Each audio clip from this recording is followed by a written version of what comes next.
Bismillahirrahmanirrahim. Assalamualaikum warahmatullahi wabarakatuh.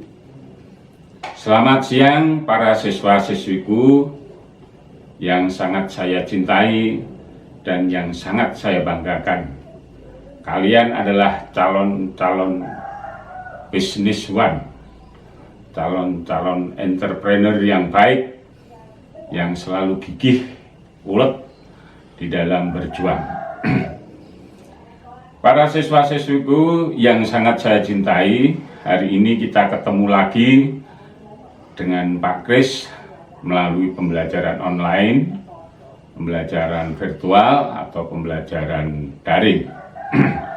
Semoga materi minggu pertama yang merupakan perkenalan dan pengenalan KD dan KI, kemudian untuk minggu kedua kemarin sudah saya berikan mengenai sejarah awal peradaban kepulauan, terjadinya kepulauan Indonesia. Kemudian hari ini kita ketemu nanti dalam pembelajaran perihal mengenai mengenal manusia purba, dan nanti saya lanjutkan dengan kedatangan nenek moyang kita. Anak-anakku sekalian yang sangat saya cintai, bangsa Indonesia ini merupakan bangsa yang besar. Sumber daya alamnya melimpah-limpah, sumber daya manusianya kurang lebih 267 juta. Nah, ini tentu saja tidak bisa lepas daripada generasi masa lampau. Manusia yang hidup pada masa lampau. Kalau di dalam sejarah kita kenal perihal mengenai manusia purba. Manusia yang hidup pada tempo dulu. Konon manusia yang hidup pada tempo dulu, pada waktu masa lampau dulu, itu tradisi kebiasaannya hidup di daerah sungai. Sehingga para peneliti ini kecenderungannya itu melakukan penelitian di daerah-daerah sungai, termasuk nanti di sekitar Sungai Bengawan Solo. Anak-anakku yang sangat saya cintai, mengapa manusia tempo dulu ini suka sekali hidup di sungai? Bahkan kalau Anda tahu sampai sekarang saja di desa-desa kita, itu desa kita itu mayoritas berada di pinggiran sungai. Karena apa? Sungai di situ ada air. Air itu dalam rangka untuk mencukupi kebutuhan manusia. Karena apa? Air merupakan kebutuhan yang sifatnya pokok, mutlak, absolut, tidak boleh diganggu-gugat. Di yang namanya rumah tangga, kesulitan air itu menjadi satu problem yang sangat utama. Di daerah-daerah terpencil, ya, air itu sudah nilainya kalau beli sudah tinggi. Kembali kepada problemnya atau permasalahannya, mengapa kok manusia purba ini suka sekali bertempat tinggal, berdomisili di daerah sungai? Karena ya satu, untuk memenuhi kebutuhan hidup, air sangat dibutuhkan oleh manusia. Untuk masak, untuk mandi, dan lain sebagainya. Sehingga manusia purba tempo dulu itu domisilinya di daerah situ. Satu contoh umpamanya manusia purba kita ini yang berada di daerah Sangiran. Sangiran ini di daerah Sragen, ya, Solo ke utara kurang lebih 15 kilo, kemudian ke arah timur. Ini nanti Anda di sana ada museum, namanya Museum Sangiran, Museum Manusia Purba, yang sudah diakui oleh Badan Internasional UNESCO. UNESCO ini adalah sebuah badan lembaga internasional yang membidangi di bidang pendidikan dan kebudayaan. Jadi singkatannya UNESCO itu United Nations Educational, ya, Educational, ya, UNESCO Education Scientific Culture Organization. Ini sebuah lembaga yang bergerak di bidang kebudayaan dan pendidikan, yang sebagai lembaga yang sudah mengakui bahwa Museum Sangiran ini merupakan museum manusia purba yang bersifat internasional, termasuk yang mencatat perihal mengenai World Heritage, warisan-warisan budaya dunia. Jadi di Indonesia ini sudah tercatat di sana 3 produk yang menjadi warisan dunia. Satu keris, kemudian yang kedua wayang, kemudian yang ketiga batik. Anak-anakku sekalian yang sangat saya cintai, kita mengenal jenis-jenis manusia purba. Pertama, satu yaitu Meganthropus paleojavanicus, atau manusia Jawa yang besar. Ini adalah mbah-mbah kita, nenek moyang kita. Meganthropus paleojavanicus, manusia Jawa yang besar. Ya, secara detailnya Anda bisa datang sendiri ke Sangiran, ya, bisa melakukan observasi, bisa melakukan riset atau penelitian, atau bisa melakukan pengamatan, ya. Di sana banyak sekali jenis-jenis manusia purba, termasuk komplit di sana. Kalau Anda datang di sana, nanti bisa diputarkan filmnya, bisa melakukan, ya, semacam pengamatan di sana, bisa bertanya kepada petugas yang ada di sana. Jadi termasuk karcisnya juga tidak mahal. Kemudian yang kedua, ada jenis yang namanya Pithecanthropus. Nanti ada beberapa jenis, yaitu Pithecanthropus erectus, manusia kera yang berjalan tegak. Kemudian ada Pithecanthropus robustus, Pithecanthropus robustus. Kemudian yang ketiga ada Pithecanthropus mojokertensis. Ada 3 jenis. Kemudian yang terakhir nanti ada apa yang disebut dengan Homo sapien dan Homo soloensis. Homo sapien manusia yang cerdas artinya. Kemudian Homo soloensis manusia yang berasal dari Solo. Nah, ini nenek moyang kita, terutama karena kita berdomisili di daerah Solo. Nah, spesifiknya kita ini berada di Kabupaten Klaten.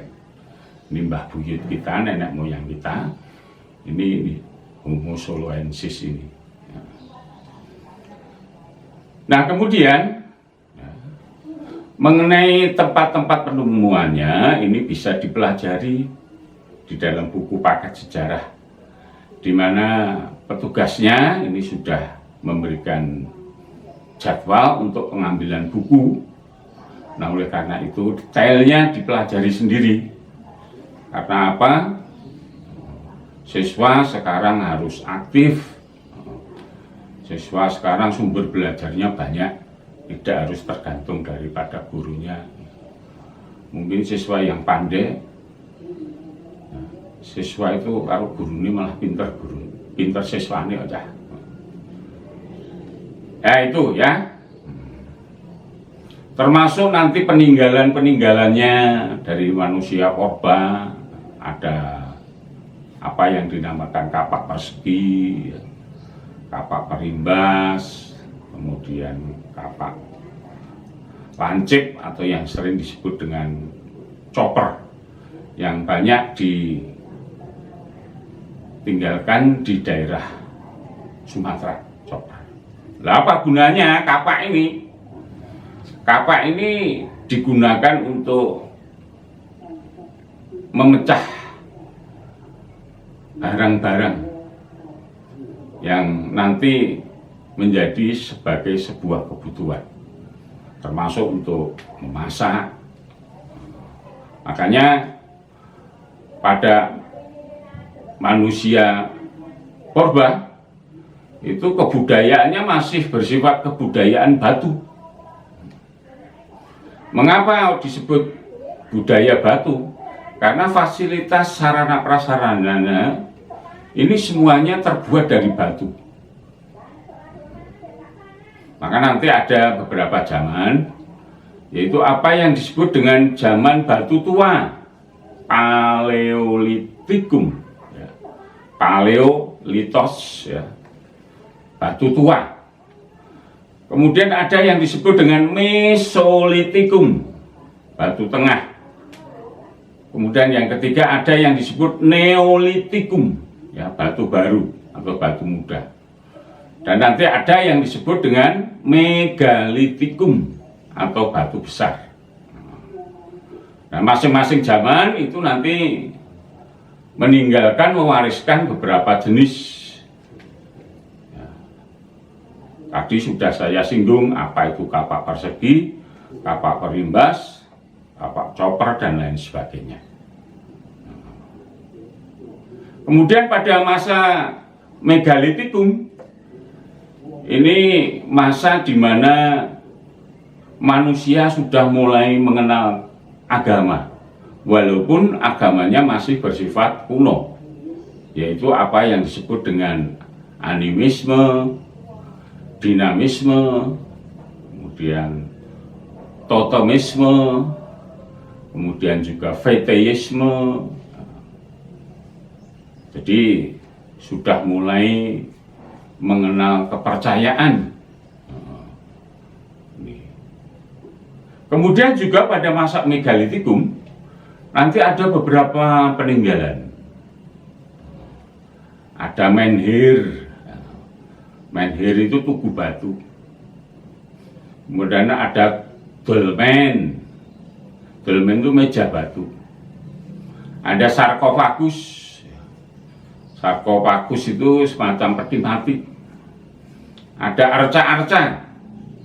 Kemudian ada juga peninggalan yang berupa tulang belulang, ya, tulang-tulang, menik-menik. Nah, ini merupakan peninggalan semuanya pada masa Megalitikum. Detailnya nanti dipelajari di buku paket, meskipun buku paketnya mungkin satu buku untuk 2 orang, malah bagus. Nah, 2 orang bisa bekerja sama, saling melengkapi, seperti yang ada di dalam definisi belajar. The learn is to get life. Belajar itu hidup berdampingan, hidup dalam kebersamaan. Anak-anakku semuanya yang sangat saya cintai, itu mengenal manusia purba. Kemudian yang kedua yaitu mengenai hal asal mula nenek moyang kita. Anak-anakku sekalian, asal mula nenek moyang kita ini berasal dari Yunan, yaitu daerah yang berada di Cina bagian selatan. Yunan, Cina bagian selatan. Ya, Anda tahu ya, Cina ini merupakan negara yang penduduknya paling banyak. Makanya tidak mustahil kalau orang-orang Cina itu suka menjadi emigran, pindah penduduk. Mungkin di sana kehidupannya kurang baik ya, karena faktor politik bisa, karena faktor ekonomi bisa, kemudian faktor ingin berdagang juga bisa ya, kemudian melakukan imigran. Anak-anak sekalian, ada 4 jenis ya bangsa kita ini ya, asal mulanya. Nanti ada yang disebut dengan bangsa Proto-Melayu. Bangsa Proto-Melayu. Kemudian yang kedua yaitu bangsa Deutero-Melayu. Kemudian yang ketiga yaitu bangsa Melanesia. Kemudian yang keempat yaitu bangsa Negrito atau bangsa Wedoid. Okay. Yang pertama yaitu mengenai bangsa Proto-Melayu. Proto-Melayu ini persebarannya melewati jalur barat. Dari Cina Selatan turun ke bawah ke Indochina, ya, melewati Kamboja, Laos, Vietnam, ya, kemudian Malaysia, Singapura, kemudian masuk di Sumatera. Akhirnya berdomisili di situ. Apalagi negara kita ini negara yang kaya, ditanami apa saja hidup, untuk berdagang juga bagus. Kemudian yang kedua yaitu bangsa Deutero-Melayu. Ini persebarannya lewat jalur timur, dari laut, dari Cina, kemudian ke laut Cina Selatan, ya, ke Samudra Pasifik, masuk ke Filipina, kemudian masuk ke Sulawesi, akhirnya masuk ke Jawa, termasuk bangsa Proto-Melayu tadi, dari Sumatera langsung masuk ke Jawa. Apalagi Jawa ini topografinya bagus, ya, termasuk wilayahnya sangat strategis karena berada di tengah-tengah Nusantara, sehingga banyak orang yang di Jawa ini at home, kerasan. Ya. Bahkan Anda tahu penduduk kita ini paling banyak ini berdomisili di Jawa. Ada orang yang mengatakan siapa yang menguasai Jawa berarti bisa menguasai Indonesia. Kemudian yang ketiga yaitu bangsa Melanesia. Ini berdomisili di daerah sekitar kepulauan di sekitar Laut Pasifik, laut terbesar ini. Ada 3 jenis laut yang besar, satu Samudra Pasifik, kemudian yang kedua Samudra Hindia, kemudian yang ketiga yaitu Samudra Atlantik. Nah, lewat jalur laut, nah, orang-orang kita ini pandai melaut, kemudian masuk ke Indonesia. Kemudian yang keempat yaitu bangsa Wedoid atau yang sering disebut dengan bangsa Negrito. Ini berasal dari Sri Lanka. Nah, Sri Lanka ini sebuah kepulauan kecil yang berada di sebelah tenggara India. Dilewat Samudra Hindia, masuk Selat Malaka, ya, Singapura, kemudian masuk ke Sumatera, kemudian ke Jawa. Lah, karenanya asal usul nenek moyang kita ini ada beberapa macam, maka termasuk manusianya yang ada di Indonesia ini juga bermacam-macam. Dan sekarang ini sudah berkembang menjadi ratusan suku bangsa, ratusan bahasa daerah, sehingga bangsa kita sering disebut sebagai bangsa majemuk, bangsa heterogen, bangsa multicultural atau banyak budaya. Anak-anakku sekalian yang sangat saya cintai, Demikian saja apa yang bisa saya sampaikan pada siang hari ini. Kemudian tolong itu dibuat suatu resume di dalam buku tulis yang rapi, yang rajin. Kemudian besok kalau sudah ada pembelajaran luring, tatap muka bisa dikumpulkan. Termasuk juga pertanyaan-pertanyaannya yang ada di dalam buku. Dibaca sendiri, tidak usah dibacakan oleh Pak Kris. Ini pertanyaannya berada di halaman 8. Dikerjakan. Kemudian pertanyaan-pertanyaan yang lain ada di halaman 17. Itu dikerjakan dengan baik. Jadilah anak yang rajin. Jadilah anak yang tekun. Jadilah anak yang selalu belajar terus. Seperti yang sering dikemukakan oleh Pak Kris, bahwa belajar itu adalah sepanjang hayat. Belajar itu adalah seumur hidup. Sampai kapanpun kita terus belajar. Otak kita bisa menjadi tajam kalau kita belajar terus. Sekali lagi, halaman 7 dan halaman 17 dikerjakan. Bisa berkelompok, kalau sulit bisa browsing, tidak masalah. Yang penting ilmunya bisa tertanam di dalam hati Anda. Dan ingat, belajar sejarah, belajar masa lampau, masa sekarang, dan masa yang akan datang. Belajar sejarah berarti masa the past, the present, dan the future. Termasuk belajar sejarah membuka cakrawala wawasan yang luas. Sekian saja apa yang bisa saya sampaikan kepada para siswa-siswi semuanya. Materi pada siang hari ini adalah mengenal manusia purba, dan yang kedua yaitu mengenal perihal mengenai persebaran nenek moyang kita. Sekian saja. Wabillahi taufiq wal hidayah. Wassalamualaikum warahmatullahi wabarakatuh.